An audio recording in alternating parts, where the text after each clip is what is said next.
Now the first of 3 reports on the impacts of the federal No Child Left Behind law. Tonight, Special Correspondent for Education John Merrow examines how some schools are dealing with and trying to avoid requirements of the law. On your marks.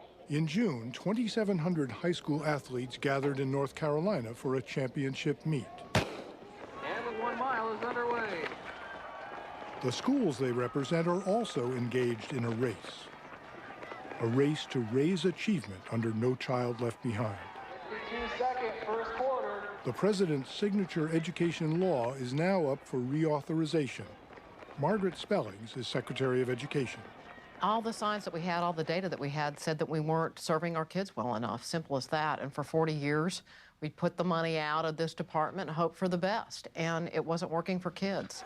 And we got ourselves a race. No Child Left Behind demands that states raise test scores, or their schools could face firings and eventually be shut down. But as you're about to see, states have discovered creative ways to win, to make their schools seem better than they actually are. Because of the complexity of the techniques, we'll use a few track and field events to show you how they do it.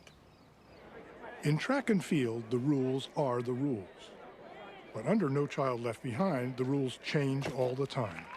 Helping make sense of it are 2 education experts, Kevin Carey of Education Sector, a nonpartisan think tank, and Chester Finn, former Assistant Secretary of Education in the Reagan administration and longtime advocate for higher academic standards. Lane 2 is senior. We start with the 100-meter hurdles. In this event, all the hurdles are the same height. Set. Equally difficult to clear. The emerging elite finals is underway. No Child Left Behind establishes hurdles for schools to clear. And the lead in lane 4. Every year, schools must raise the percentage of students passing state tests. The goal is to have all students proficient by 2014. And so you start off with a certain standard, say 30%, and then you increase the standard in steps. Steady, stair-step progress toward 100% proficiency. That's how the law was supposed to work. But 9 states found a loophole, a legal way to make it seem like they're winning the hurdles race. They've done it by setting the early hurdles very close to the ground. Looks like you might have leaned it up the line. They've essentially backloaded all of the improvement into the last few years of the law. They are essentially delaying the point in time in which they have to make the most improvement. But to some, there's a rationale for the state's behavior. The law says 100% proficiency by 2014. Is that doable? There's not an educator in the country that thinks that it's real or can happen. Not one. Unfortunately, it breeds cynicism among educators. They say, well, why shouldn't we take advantage of every angle we can take advantage of so we don't look bad in the process of not achieving that goal? I choose to believe that the people in states are working hard to improve education for their kids. Have we made progress? Have we raised the level of intensity and the level of rigor and the level of anxiety for grown-ups to respond to kids? You bet we have. 64-6, 64-6, opening 400. Pressure on schools has been heightened by the law's focus on the performance of groups of students. We are running very, very fast. We're right at national record area. The parallel to the world of track and field is with the relay races. 2:14.9, 2:14.9 for Roosevelt. 1 to go. In this event, every runner must do well. If one lags behind, the entire team loses. No Child Left Behind treats schools the same way through what the law calls subgroups.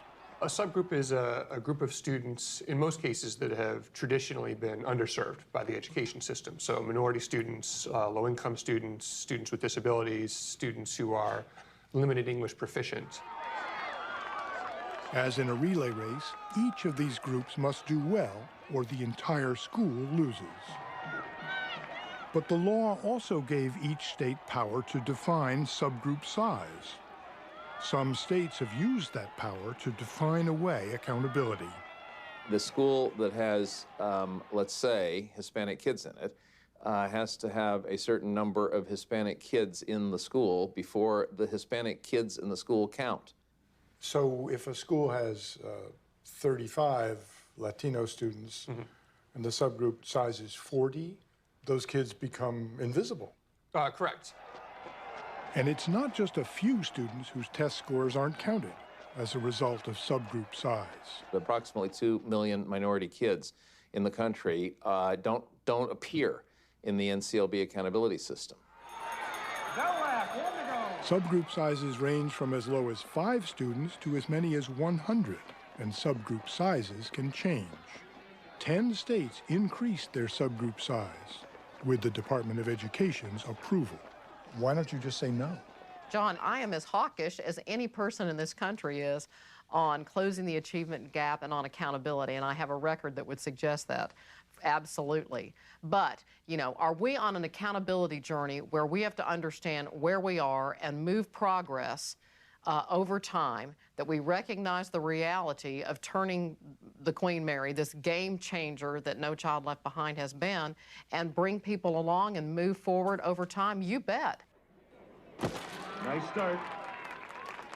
In track and field, there are no compromises, and measurement is precise. 42 feet from Skyland. But if this sport calculated time and distance the way states calculate test scores, the results would be very different. Next up, Emily Pendleton. Consider this event, the shot put. However far the athlete throws, that's what counts. No more, no less. 44 feet, 3 inches. 44 feet, 3 inches for Emily. Next we have Allison Lisk. But a school's test scores often do not tell the full story, because states are allowed to use a statistical device called a confidence interval. One way to think about a confidence interval is this. It's election time, and you read polls, and it says candidate A is up by 10 points, but the poll has a margin of error, plus or minus 3 points. The plus or minus 3 points is the confidence interval. Schools may add the plus side of the interval to their overall scores. It's like adding feet to a shot putter's throw. 45 feet, 9 inches. Only confidence intervals are seldom as slim as 3 points. 12.7. The confidence intervals can be huge, 20 or 30 points. 20 or 30 points? Yes. So if my school scored 30 and passing is 55, but the confidence interval is 30 points, we could say we passed? Yes. Nearly all states use confidence intervals. In Illinois, 509 schools were saved from failing because confidence intervals added up to 12 points to their scores. 42 feet, 10 inches. 42 feet, 10 inches for Allison. It's abusive. It's complying with it's stretching the letter of the law and definitely not complying with the spirit of the law. The spirit of the law said all kids, and if you exonerate such a large number of schools and kids, you're abusing the intent of the law. The states, are they taking advantage of the system to avoid being held accountable? Well, let me first say 2 things. First of all, because of No Child Left Behind, you're able to sit there and tell me that information. And I say, hooray. I mean, 5 years ago, we didn't know anything about any of those schools, or we knew very little. So the very idea that we are sitting there with this level of scrutiny and intensity and understanding about the quality of our schools is huge progress. I don't believe that, and I don't think that most parents believe that. I think that when the No Child Left Behind results are released in a state like Illinois or whatever, there's no little asterisk next to the score that says wouldn't have made it without confidence intervals. So parents are led to believe that if the bar is 50%, that, well, then I'm sure we must have gotten to 50%. They have no reason to think otherwise. And so the public doesn't know as much as it should know about performance. No Child Left Behind was supposed to be straightforward, like this event. As with the high jump, the law has a bar, a requirement that students demonstrate proficiency on state tests. But it's up to the states to decide the passing scores. That is, how high to set the bar. Under No Child Left Behind, can states fiddle with the bar? They can change the bar whenever they like. They can change it up, they can change it down, they can change it annually. Illinois lowered the passing score on its 8th grade math test, and as a result, the pass rate rose from Of course. 54% to Magic. 78%. Magic, how you can make it easier to pass a test and more people pass it. Are other states doing this? Several states have openly and knowingly and admittedly lowered their scores. The law also requires states to give students a federal test. Pass rates are then compared. The state of Mississippi. If you look at fourth graders in Mississippi, on the Mississippi state test, they have the highest passing rate in the country. If you look at the federal test, they have the second lowest passing rate in the country. So that says to me that the fourth grade test in Mississippi is a lot easier. In Tennessee, Oklahoma, and Colorado, almost 90% of students pass their state tests, but less than 40% pass the federal test. Low standards have real consequences for students. So you had a very talented high jumper who had a lot of athletic ability, and if they trained really hard every day, they might be able to high jump 7 feet. But the state only sets the bar at 6 feet, and so they figure out how to get over that 6-foot bar. They're never going to push themselves to try to get over the 7-foot bar because there's no reason to. Why does No Child Left Behind allow the states to decide what a passing score is? Well, you know, I'm a big proponent of local control, obviously, and understand that, you know, if a state says our kids are all proficient on our state test, but we look at the national test and see, you know, that they're far, far below the standard, you know, I'm confident that the people of that state will look at that information and will act on that. But as No Child Left Behind ratchets up the pressure on schools, Bell lap, 1 to go. states may have more incentive to look for shortcuts. Pushing the pace. The instinct of state departments of education seems to be to find whatever method they can find to give a break to the local educators, to give them the benefit of the doubt. But what that in turn does is that I think reduces the likelihood that the students in those schools in need of improvement are going to get the resources they need to really improve. There are losers.